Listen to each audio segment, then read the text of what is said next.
Assalamualaikum warahmatullahi wabarakatuh. Izinkan saya share screen untuk menjelaskan makna pengantar dalam mata kuliah pengantar ilmu hukum, khususnya di modul ke-1.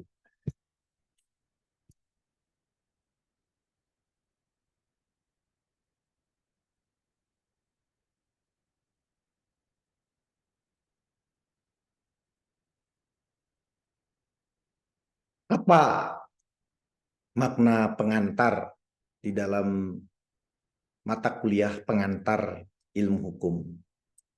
Pengantar di sini ini artinya adalah bahwa mata kuliah pengantar ilmu hukum ini memberikan pengertian umum. Pengertian umum tentang apa? Tentu saja yang berkaitan dengan hukum. Asas pokok, prinsip-prinsip yang ada di dalam ilmu hukum. Dan kerangka dasar dari ilmu hukum. Kita tahu seperti manusia ini kan memiliki kerangka. Ya, kalau tidak ada kerangkanya, ya tentu tidak akan tegak, begitu ya. Demikian pula hukum ini memiliki struktur. Bahkan ada yang menyebut the scientist of law, ya. Jadi pohonnya ya dari ilmu hukum. Tentu saja setelah mempelajari pengantar ilmu hukum, seseorang tidak akan langsung ya dapat membuat surat gugatan, ya, membuat berbagai macam perjanjian, memahami aspek-aspek hukum surat berharga umpamanya, hukum acara dan lain-lain. Jika setelah mempelajari pengantar ilmu hukum itu seseorang menjadi tahu tentang apa sesungguhnya hukum, apa tujuannya, apa yang dilakukannya, bagaimana sistematikanya dari pengertian hukum itu, kedudukan hukum dalam masyarakat dan sebagainya, maka maksud dari mata kuliah ini ya sudah cukuplah tercapai gitu ya. Jadi pengantar ilmu hukum ini menurut seorang pakar namanya Profesor Ahmad Sanusi itu hanya berfungsi sebagai basic lirpak ya atau mata kuliah dasar ya atau pelajaran dasar sebagai pendukung mata kuliah lainnya. Pengantar ilmu hukum memperkenalkan konsep-konsep, generalisasi-generalisasi dan teori-teori hukum secara umum yang diperlukan untuk aplikasinya. Dengan kata lain, pengantar ilmu hukum memberikan suatu pandangan umum ya secara ringkas mengenai seluruh ilmu pengetahuan hukum. Menurut Profesor Mohtar Kusumatmaja dan Profesor Arif Sidarta, pengantar ilmu hukum itu bermaksud memberikan pengantar pertama ke dalam ilmu hukum secara umum dengan memperkenalkan pengertian-pengertian dan konsep-konsep dasar tentang hukum pada umumnya yang tidak hanya berlaku bagi keadaan di Indonesia saja, tetapi berlaku pula bagi masyarakat hukum lainnya. Pengantar ilmu hukum jadinya merupakan suatu ajaran hukum umum atau algemeen rechtlijke, suatu pengertian yang untuk sebagian banyak persamaannya dengan teori hukum.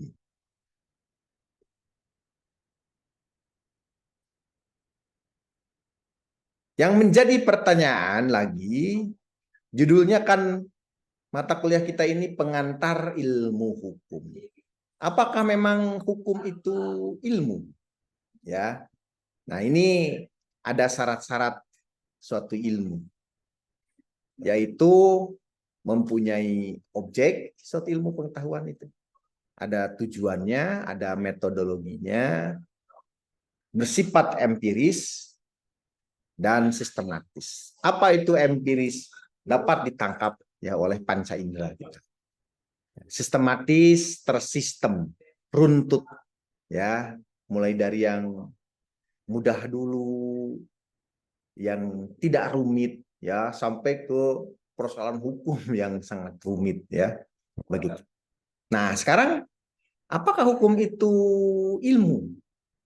Jelas hukum ada objeknya. Nanti saya akan sampaikan apa itu objek ya yang dikaji di dalam hukum dengan meminjam pendapatnya Profesor Sacipto ya. Beliau juga mengarang satu buku yang bagus sekali, judulnya adalah Ilmu Hukum, Profesor Sacipto Raharjo. Nah, memang kalau ditanya lagi, kalau begitu ilmu apa atau di dalam lokusnya pengantar ilmu hukum itu masuk lokus apa? Karena ilmu ini dibagi tiga. Ada ilmu pengetahuan alam, di mana mempelajari makhluk hidup dan benda mati. Ada juga ilmu itu ilmu pengetahuan humaniora. Nah, ini mempelajari atau ilmu yang mempelajari perwujudan spiritual manusia dalam masyarakat, seperti agama dan seni dan lain-lain. Ada juga ilmu pengetahuan sosial, ya, yaitu ilmu yang mempelajari hubungan masyarakat dan masyarakat itu sendiri. Memang kalau umpamanya melihat tiga ya pengklasifikasian ilmu ini, karena substrat hukum itu ada di masyarakat, bahkan ada yang mengatakan ya seperti Cicero, ubi societas idius, di mana ada masyarakat di situ akan ada hukum. Nah, tentunya hukum itu IPS gitu ya, ilmu pengetahuan sosial. Namun pernah suatu saat, nah ini di dalam praktek ya terjadi ada keputusan Menteri Pendidikan dan Kebudayaan nomor 036/U 19 tahun 1993 tanggal 9 Februari 1993 tentang gelar dan sebutan lulusan perguruan tinggi. Ternyata gelar untuk program magister bidang hukum itu adalah magister humaniora yang disingkat MHum ya. Sama dengan gelar magister bidang sastra dan kajian wanita. Tadi kita lihat ya bahwa ilmu pengetahuan humaniora ini adalah ilmu yang mempelajari perwujudan spiritual manusia dalam masyarakat. Ya, memang hukum ini adalah diciptakan ya, penciptaan atau hasil dari akal manusia ya, agar adanya suatu kedamaian, adanya suatu ketertiban. Nah, nampaknya ini yang katakanlah dipakai begitu ya di dalam praktek, bahwa hukum itu masuk kajian ilmu humaniora.